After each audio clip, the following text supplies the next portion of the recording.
안녕하세요. 오늘은 어린이집과 유치원 등 제가 현장에서 일하는 것을 알고 있는 부모님들이 궁금해 질문을 주시는 쪽지를 자주 받게 되어서 별도로 동영상을 만들어 편한 시간에 들으실 수 있게 해보았어요. 30년이 넘는 시간을 영유와 함께 하다 보니까 답변 드릴 수 있는 몇 가지 팁이 있어서요. 어린이집 입소 시 궁금한 모든 것을 한 가지씩 어린 심성 지니고 힘들어하시는 우리 엄마들께 짚어드릴게요. 예전 보육 블로그에 올린 글이라 글의 형식대로 읽어드리겠습니다. 먼저 어린이집을 보내는 시기. 부모의 선택이지만 대부분 육아를 담당하는 엄마의 결정권이 우선이기도 하다.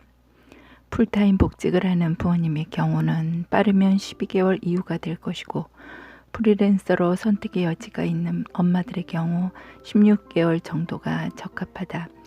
전업주부라 해도 자기 개발과 직업 훈련 등으로 자신의 시간을 갖도록 하여야 초등학교 이후 워킹맘에 일을 시작할 때 무리가 없을 듯 해서이다. 만 이 두 돌 정도도 적합하다. 행복한 아이는 엄마의 희생보다는 가족의 행복에서 나온다고 생각하기에 착한 엄마 컴플렉스로 인해 희생적인 육아에 지친 엄마의 영향으로 때로는 자신도 모르는 새에 정서적 방목과 방임에 가깝고 또 다른 임신과 출산 등의 교란을 입을 수도 있다. 육아 관련 복지 상위권인 캐나다에서도 종일 맡기는 보육 비용이 1인 150만 원을 내어야 하니 그 부담으로 부모님의 도움을 받아 용돈을 그곳에 드리는 현실이다. 우리나라는 그런 면에서 최근 10여 년간 많은 복지, 임신, 출산, 육아에 관한 발전이 있었다고 볼 수 있다.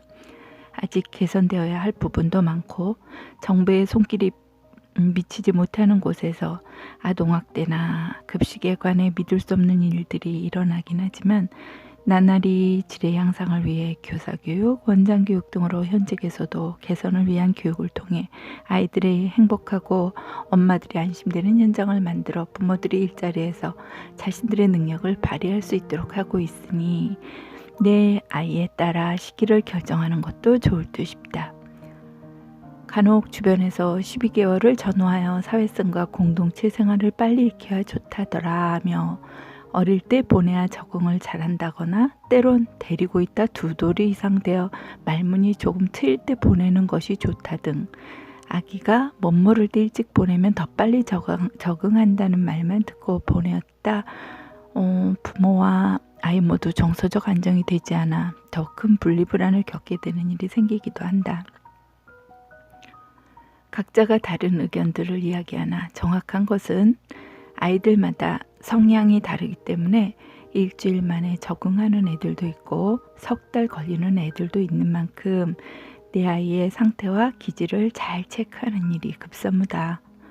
빨리 보내어 빨리 배우는 것도 아니고 집에 있었던 아기 중에서도 2돌에 입소하여도 총명하게 잘 적응해주는 아기들이 있기 때문이다. 또 한 가지 원을 옮긴다거나 진급을 하여 윗반으로 옮길 때에도 어른들이 낯선 동네에 떨어져 이사한 날의 당혹함과 실수투성이의 일들을 아기들도 똑같이 겪어야 한다는 것이다. 새 선생님, 자신을 잘 모르는 이웃집 친절한 아줌마처럼 느끼죠. 새 교실, 이사한 집 같은 어색함, 그런 것들을 겪으며 새 학기에 새로운 적응을 하기에 항상 그 마음을 잘 이해하고 아이에 따라 마음을 조율해 줄 필요가 있다고 보겠다. 두 번째 궁금하신 점, 어린이집을 고를 때 유의사항. 과연 어떤 어린이집을 선택하면 좋을까? 비싼 어린이집이 좋을 거야. 놀잇감이 많은 어린이집이 좋을 거야. 조기 영어 교육 어린이집이 좋아. 교사가 세련되고 젊은 교사가 많은 어린이집 등이 좋을 거야 등등. 하지만 그런 것보다 중요한 것은 달리 있어요. 국공립법인, 일반 가정식 어린이집 등 그 특징들을 잘 살펴보고 그 장단점 속에서 내 아이의 특성과 어린이집 종류가 잘 맞는지 미리 전화로 방문 예약 상담을 하는 것이 중요하다. 마음에 드는 곳이라 여겨지면 영아와 꼭 함께 어린이집을 가볼 것. 대부분의 어린이집은 기본 교육 방침에 의해 잘 놀이하고 성장에 필요한 보육의 여러 요소들을 잘 지켜준다. 정말 중요한 것은 교사가 내 아이를 잘 판단하고 이해하며 장시간 맡기는 동안 잘 놀고 안전하게 있다 하원하고 올 수 있을지에 초점을 맞추는 것이 중요하다. 보육 원화에 맞는 교사의 수가 정해져 있으므로 아이들이 놀 수 있는 공간 구성이 최대한 잘 되어 있는 어린이집. 교사의 표정이나 언행이 안정적이고 원장님의 교육 마인드가 아기들의 신체나 정서적 유대감을 잘 이해하고 최고로 설정하고 계신 분. 시설이 안전하고 계절에 맞게 보온, 보안이 잘 유지되고 있는가 등을 살피면 되겠다. 어린이집을 보내기 전 해야 할 일, 기본 입소료와 상담 시 원화 수첩 기재, 영유아 예방 접종사항, 주민등록 등본, 영유아 검진 확인서, 등하원 시 함께하는 보호자 기재, 알러지나 특이체질, 알레르기 등 잊지 않고 기재해야겠다. 아이사랑 포털, 국민행복카드 보육료 결제, 긴급 바우처 사용법, 키즈노트 등록 사용법, 차량 이용 시간 체크하기 등은 부모가 미리 준비해야 할 사항이고, 낮잠 이불을 사서 적응 기간 중 낮잠을 잘 때 미리 1시경 낮잠 이불에서 애착물이나 쪽쪽이 등으로 방안을 조금 어둡게 해주거나 자장가를 작게 틀어주므로 안정감을 미리 조성해주고 연습을 해둘 것. 어린이집 생활 계획표에 따라 점심 식사, 낮잠 시간을 체크하고 시간을 조율해 아이가 당황하지 않도록 해야 한다. 기저귀 배변 훈련 중인 원하는 시간을 꼭 이야기하고 아이의 배변 습관을 교사와 소통하여 아이의 배변 훈련에 무리가 가서 스트레스가 되지 않도록 해야 하는 것이다. 세 번째, 어린이집 입소 준비물. 신학기에 들어간다면 오리엔테이션을 통해 원에서 알려주는 사항을 미리 알 수 있다. 부모님이 등원록에 신경을 쓰시는 분들보다 길이가 짧고 몸에 붙으며 주로 속옷 차림으로 지내는 경우도 많으니 얇은 여벌옷이나 턱바지, 턱수건, 최근에는 여분용 마스크 등을 꼼꼼히 챙겨 보내는 것도 중요하다. 가방, 체육복, 기저귀는 비닐랩에 넣어서 등하원 시 가방에 3장 정도씩 보내는 것이 좋다. 낮잠 이불 세트는 적응 기간 전에 미리 준비하여 매트 두께를 확인하고 너무 크거나 덥지 않은 것을 준비한다. 물병, 죽그릇, 도시락통, 수저 세트 등의 네임 스티커를 사서 물건에다가 이름표를 붙여주거나 네임펜이나 네임 스탬프를 알 것을 함께 찍으며 확인시킨다. 약봉투 넣을 케이스도 미리 이름을 써두고 준비하는 것이 좋다. 고리 수건은 핸드타올 매일 갈아 써야 하므로 넉넉히 일주일치 정도 준비하여 매일같이 갈아 넣어준다. 칫솔과 치약은 필수며 여벌옷, 물티슈, 팬티, 한 달에 한 번 입는 소방 대피용 양말도 꼭 준비하여 넣어준다. 중간에 들어오는 원아에게는 반별로 사항을 또 상세히 전달하니 어려운 일은 아니다. 어린이집 적응훈련. 처음 등원하는 날은 부모와 함께 1시간여 시간을 함께한다. 아이에 따라 서서히 시간을 들려 2시간 점심시간, 낮잠시간 전, 낮잠 후 간식 등 아이의 컨디션과 정서적 안정감을 따라 시간을 배정하고 부모와 조율한다. 그렇게 해도 아기가 혼자 다닐 때는 눈물을 흘리며 등원을 하지만 곧 신기할 정도로 엄마가 등을 보인 순간 놀이에 집중하는 경우들이 많다. 마음 아프더라도 교사의 마음을 믿고 단호하게 아기를 맡기는 모습을 보이는 것이 영유아들의 애착 형성에 착오가 없게 된다. 어린이집에 다니면서 조심할 일. 차라리 일을 그만둘까? 정말 이 선택이 최선이었을까? 왜 나는 육아, 일 모두 잘 해내지 못할까? 잘못된 선택으로 혹시 코로나라도 걸리면 나는 어떻게 살아가지? 아이를 이렇게 많이 울리면서 낯선 곳에 보내야 하나? 무진장 보고 싶고 후회하고 안타까워 잘해주려 맘먹어도 휴일과 주말만 되면 난 몇 번씩 아이와 실갱이를 하고 울고 만나. 엄마의 자질 부족인가? 등등. 하지만 그럴수록 매일 하는 그 고민이 아이의 맘에 그대로 전달된다는 걸 잊지 않기. 엄마의 표정을 아이는 금방 읽을 수가 있다. 태어나 숙지된 가장 가까운 엄마의 눈빛. 엄마의 불안은 어린이집이나 타 놀이시설에 적응해야 할 아기를 더욱 힘든 경우로 몰고 갈 수가 있다. 떨어져 있던 애틋함의 시간을 담고 잘 놀고 왔구나. 아이 기특해. 등원하는 아이 손에 무설탕 과자 한 봉지라도 쥐어보내며 오늘은 이거 땡땡이가 친구들 나눠줘보자 하고 아이의 할 몫을 이야기해주고 베품의 선행을 기분 좋게 즐길 수 있게 한다거나 선생님이 실수로 아이에 대해 놓친 일이 있다 손쳐도 서운했던 이야기는 아이 앞에서보다는 듣지 않는 곳에서 하는 것이 바람직하다는 것. 오늘 뭐하고 놀았어? 재밌었어? 보다는 키즈노트에 올라온 사진을 보며 짚어주는 것을 생각해보자. 가령 집에 있던 아내에게 남편이 들어와서 매일 오늘 뭐하고 지냈어? 한다면 식상하지 않을까? 과연 조목조목 대답하고 싶을까?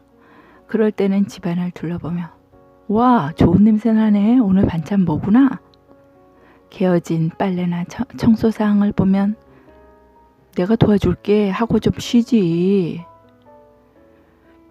한다거나 청소기에 빨래가 들어가 있다면 이건 내가 샤워 끝내고 돌려줄게 등이 좋지 않을까?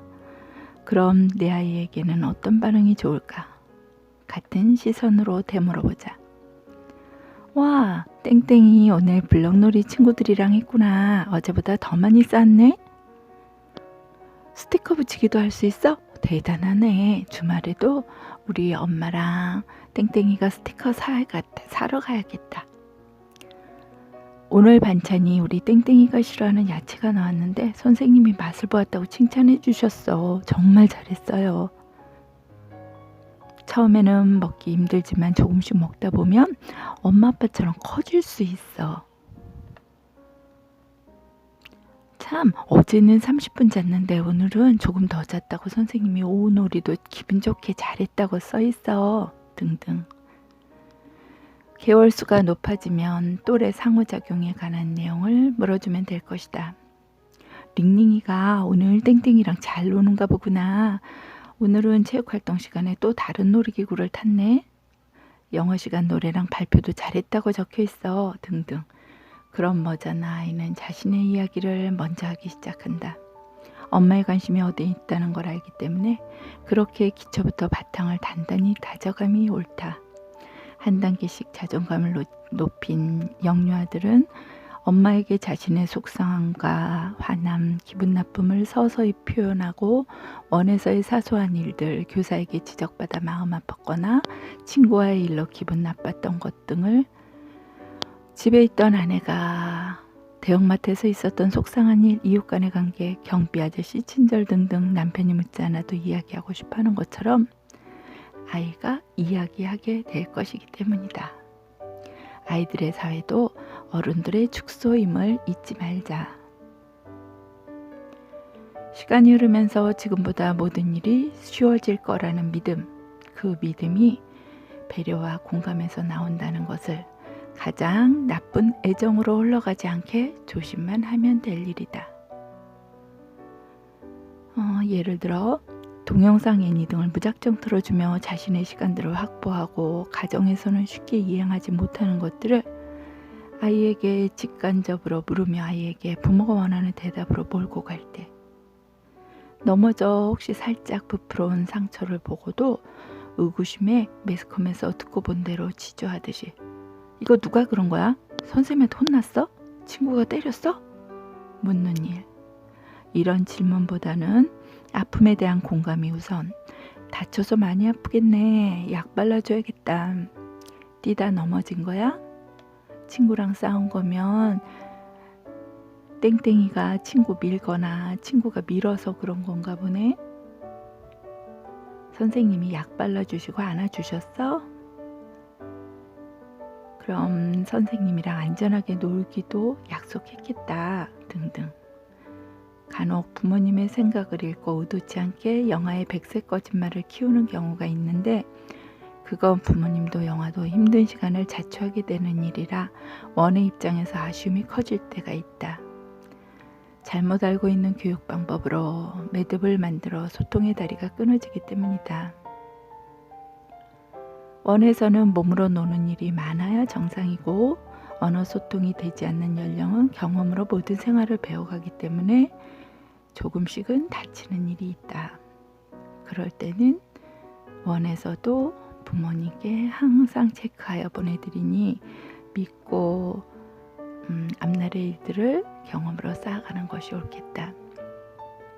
다 같이 생활하니까 밥도 더 잘 먹고 낮잠도 제 시간에 자게 되고, 이른 배변 훈련을 하는 영화들을 보며 쉽게 모델링이 되어 인지하게 된다. 가위질도 하고 그림도 그리고 병원놀이도 하고 각자 놀기도 하면서 함께 어울리는 사회성 기초가 형성된다.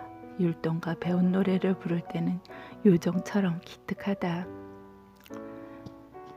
그렇다고 어린이집에 다니면 다 좋은 것은 아니기에 단체 생활에서 올 수 있는 일들에도 대비하는 마음을 접근해야 된다.